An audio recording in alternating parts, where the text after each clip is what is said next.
चैत्र मास महात्म्य कथा अध्याय श्रीमद् देवी भागवत महापुराण। ऋषिगण तथा सूत जी के संवाद में देवी भागवत की महिमा का वर्णन। ऋषिगण बोले, हे सूत जी, भगवान विष्णु के अवतार की पावन कथा तथा भगवान शंकर का दिव्य चरित्र सुनने का सुअवसर हमें मिल चुका। अब हमें वह कथा सुनने की इच्छा है जिसमें भगवती जगदम्बिका की मंगलमयी कीर्ति गाई गई है।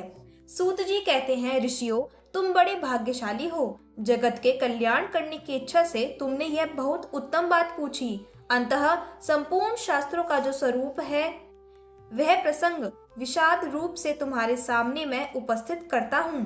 व्यास जी भगवान विष्णु के अंश है, पराशर जी उनके पिता और सत्यवती माता है। व्यास जी ने वेदों का 4 भागों में विभाजन करके उन्हें अपने शिष्य को पढ़ाया। 18 पुराणों की रचना करके उनको मुझे पढ़ाया। महाभारत की कथा भी सुनाई। उसी समय भुक्ति और मुक्ति देने वाला देवी भागवत नामक पुराण रचा। स्वयं उसके वक्ता बने और राजा जन्मेजय को श्रोता होने का सुअवसर प्राप्त हुआ। पूर्व समय की बात है, जन्मेजय के पिता राजा परीक्षित को तक्षक सर्प ने डस लिया था। उनकी दुर्गति निवारण के लिए जन्मेजय ने देवी भागवत सुना। व्यास जी के मुखारविंद से 9 दिनों में इसकी श्रवण विधि संपन्न की। वे त्रिलोकी जनी भगवती आज्ञा शक्ति का विधि पूर्वक पूजन करते थे। नवह यज्ञ समाप्त होने पर उसी क्षण महाराज परीक्षित को भगवती का परम धाम प्राप्त हो गया। इस देवी भागवत का मनुष्य सदा श्रवण कर सकते हैं। अश्विन, चैत्र, वैशाख और जेठ के महीने में तथा 4 नवरात्रों में सुनने से यह पुराण विशेष फल देने वाला होता है। नवरात्र में इसका अनुष्ठान करने पर मनुष्य सभी पुण्य कर्मों से अधिक फल पा लेते हैं। अंततः इसे नवग्रह यज्ञ कहा गया है। महान तप, व्रत, तीर्थ, दान, नियम, हवन और यज्ञ आदि करने पर भी मनुष्य को जो फल दुर्लभ रहता है वह भी नवग्रह यज्ञ से सुलभ हो जाता है। अंततः देवी भागवत सर्वोत्तम पुराण माना जाता है। जो पुरुष देवी भागवत के एक श्लोक अथवा आधे श्लोक का भी भक्ति भाव से नित्य पाठ करता है उस पर देवी प्रसन्न हो जाती है। इसका पाठ और श्रवण करने वाला मनुष्य धर्म, अर्थ, काम और मोक्ष के फल का अधिकारी हो जाता है। एक बार भगवान श्री कृष्ण प्रसेन को खोजने के लिए चले गए। वे बहुत समय तक नहीं लौटे। तब वासुदेव जी ने यह देवी भागवत पुराण सुना। इसके प्रभाव से उन्होंने अपने प्रिय पुत्र श्री कृष्ण को शीघ्र पाकर आनंद लाभ किया था। ऋषियों ने पूछा, हे सूत जी, श्रीमद् देवी भागवत की यह कथा वासुदेव जी ने किस विधि से सुनी और इसके कौन वक्ता हुए? सूत जी बोले, भोजवंशी राजा सत्राजीत द्वारिका में सुखपूर्वक रहते थे। उनके द्वारा सदा सूर्य का आराधन हुआ करता था। भगवान सूर्य ने सत्राजित की भक्ति से परम प्रसन्न होकर उन्हें सैमंतक नामक एक मणि दी। प्रतिदिन 8 बार स्वर्ण देने वाली वह मणि जहाँ रहती थी वहाँ महामारी, दुर्भिक्षा एवं अन्य उत्पाद संबंधी भय कभी नहीं ठहर सकते थे। सत्राजित के एक भाई थे, उनका नाम प्रसेन था। एक बार वे उस मणि को गले में धारण कर घोड़े पर सवार हुए और शिकार खेलने के लिए वन को चल पड़े। उन्हें सिंह ने देखा और घोड़े सहित मारकर मणि ले ली। उस वन में रहने वाले ऋषराज जाम्बवान ने सिंह को मणि लिए हुए देखा। अतः बिल के द्वार पर ही सिंह को मारकर उससे मणि छीन ली और उसे अपने पुत्री को खेलने के लिए दे दिया। कुछ समय बाद प्रसेन नहीं लौटे। तब सत्राजित को महान दुख हुआ। उसने कहा, पता नहीं किसे मणि पाने की इच्छा हो गई, जिसके हाथों प्रसेन काल का ग्रास बन गया। फिर तो जन समाज के मुख से द्वारका में इस प्रकार की किंवदंती फैल गई कि हो ना हो श्री कृष्ण ने प्रसेन को मार डाला है, क्योंकि मणि में उनकी आसक्ति हो गई थी। यह बात भगवान श्री कृष्ण के कानों में पड़ी। तब अपने ऊपर लगे हुए इस कलंक को दूर करने के लिए वे कुछ पूर्ववासियों को साथ लेकर वन में पहुंचे। सिंह द्वारा मरे हुए प्रसेन को देखा। रक्त के चिन्हित मार्ग को पकड़कर सिंह को खोजते हुए वे आगे बढ़े। एक बिल के द्वार पर मरा हुआ सिंह दिखाई पड़ा। तब वे पुरवासियों से कहने लगे, तुम लोग मेरे लौटने तक यहीं रहना। मणि लेने वाले का पता लगाने के लिए मैं इस बिल के अंदर जा रहा हूँ। बहुत अच्छा कहकर पुरवासी वहीं ठहर गए। भगवान श्री कृष्ण बिल के भीतर वहां गए जहां जाम्बवान का स्थान था। देखा, ऋषिराज जाम्बवान का बालक मणि हाथ में लिए खेल रहा था। इन्होंने मणि छीनने की चेष्टा की। इतने में ही धाई से चिल्लाकर आरंभ कर दिया। धाई की चिल्लाहट सुनकर वहां तुरंत जाम्बवान आ पहुंचा। उसका भगवान श्री कृष्ण के साथ युद्ध आरंभ हो गया। दोनों में 27 दिन तक घोर संग्राम चलता रहा। उधर द्वारिकावासी भगवान श्री कृष्ण की प्रतीक्षा में बिल के द्वार पर रुके थे। 12 दिनों तक उन्होंने प्रतीक्षा की। तत्पश्चात डर कर वे अपने अपने घर लौट गए। पहुंचने पर आरंभ से अंत तक सारा समाचार कह सुनाया। अपने पुत्र की कष्ट कहानी सुनकर महाभाग वासुदेव परिवार सहित शोक सागर में डूबने उतरने लगे। इतने में ही देवर्षि नारद जी ब्रह्मलोक से वहां पधारे। वासुदेव जी उठकर खड़े हो गए। नारद जी ने बुद्धिमान वासुदेव जी के कुशल समाचार पूछा। फिर कहा, आप चिंतित क्यों हैं? इसका कारण बताइए। वासुदेव जी ने कहा, मेरे प्रिय पुत्र श्री कृष्ण प्रसेन को खोजने के लिए पुरवासियों के साथ वन में गया था।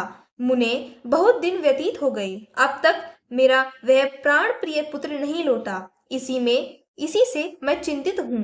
कोई ऐसा उपाय बताने की कृपा कीजिए जिससे मेरा लड़का शीघ्र वापस आ जाए। नारद जी बोले, यदुश्रेष्ठ, तुम पुत्र प्राप्ति के लिए अंबिका देवी की आराधना करो। तुम नवरात्रि विधि से उन भगवती जगदम्बिका का पूजन करके 9 दिनों में श्रीमद् भागवत देवी पुराण सुनो। उस पुराण के श्रवण करने से शीघ्र ही तुम्हारा पुत्र लौट आएगा। वासुदेव जी बोले, भगवान, आपके कहने पर भगवती जगदम्बिका के कृपा प्रसाद से सिद्ध होने वाला अपना पूर्व प्रसंग मुझे याद आ गया। उसे मैं कहता हूँ, सुनिए। पहले की बात है, कंस के हाथों मेरे 6 बालकों की जब मृत्यु हो गई थी तो देवकी के अंतःकरण में शोक का सागर उमड़ पड़ा। तब मैंने मुनिवर गर्ग जी को बुलाकर उनके चरणों में मस्तक झुकाया और पुत्र की इच्छा प्रकट करते हुए देवकी की कष्ट कथा उन्हें कह सुनाई। गर्ग जी बोले, महाभाग वासुदेव, भगवती दुर्गा भक्तों का दुख दूर करने वाली और कल्याण स्वरूपिणी है। तुम उन्हीं की आराधना करो। उनकी कृपा से तुम्हारा तुरंत कल्याण हो जाएगा। मुनि के यूं कहने पर मैंने अत्यंत भक्ति पूर्वक उनको प्रणाम किया और हाथ जोड़कर, भगवान, मैं कंस के यहाँ बंदी बना हूँ।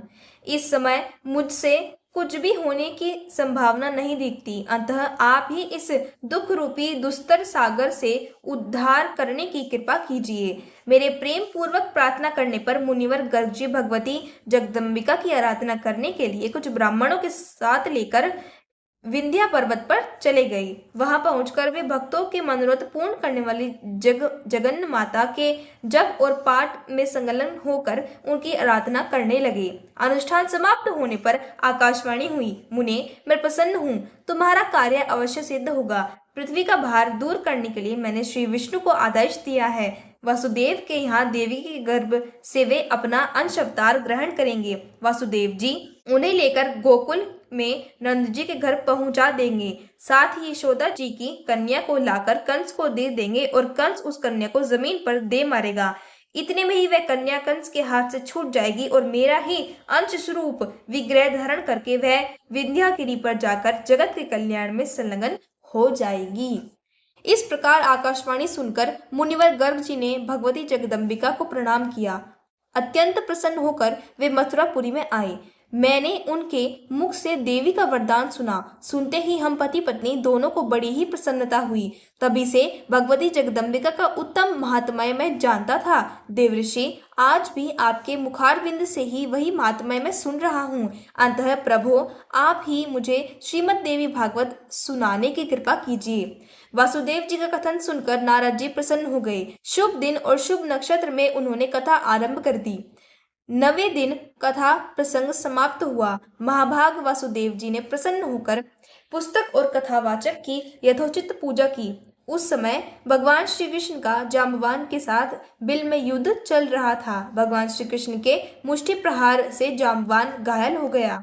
तब उसने भगवान श्री कृष्ण के चरणों में मस्तक झुकाया और कहा, भगवान, मैं आपको जान गया, आप ही राघवेंद्र भगवान श्री राम हैं, जो अब श्री कृष्ण रूप में पधारे हैं। मेरी उद्दंडता क्षमा करें प्रभु, मैं सब तरह से आपका सेवक हूँ, उचित आज्ञा देने की कृपा करें। जाम्बवान की बात सुनकर जगत प्रभु भगवान श्री कृष्ण ने कहा, ऋषिराज, हम मणि के लिए यहाँ बिल में आए हैं।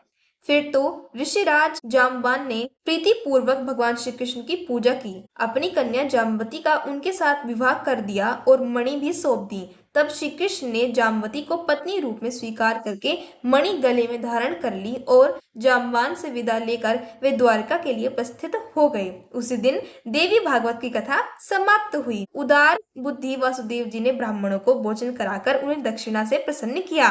विप्रगण आशीर्वाद दे रहे थे और कि उसी समय भगवान श्री कृष्ण मणि धारण किए हुए पत्नी के साथ वहां आ पहुंचे। भार्य सहित श्री कृष्ण चंद्र को वहां पधारे देखकर वसुदेव प्रभृत जितने लोग थे, सबके नेत्र आनंद के आंसुओं से डबडबा गए और हृदय में हर्ष की बाढ़ सी आ गई। भगवान श्री हरि का जो यह चरित्र है, उसके प्रभाव से अपयश शांत होता है। शुद्ध चित्त होकर निर्मल भक्ति के साथ जो इसे पढ़ता अथवा सुनता है, वह पूर्ण सुखी हो जाता है।